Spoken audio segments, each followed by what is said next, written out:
বুঝলি পুতলা, এটা দিয়ে ফটো তুললে মনে হয় যেন সামনে দাঁড়ায় রয়েছি।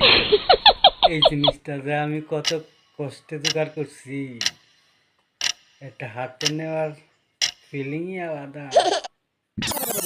আর কস কিতা, তেহি তেহি তেহি, দেখা তো। আরে খুব সুন্দর তো, এটা দিয়ে আমি ফুডু তুলুম ফুডু। দে বেড়া, এটা জার্মানির থেকে স্পেশাল ভাবে অর্ডার করে আনছি। ধুলাবালু পড়লে সেন্সার কাজ করা বন্ধ করে দিব। হাত দিবি না, দূর থেকে দেখ, দূর থেকে। দেখছস ফোন আইছে, ফোন ফোন। দিলি তো শেষ কইরা, জার্মানি থেকে অর্ডার করে আনছি।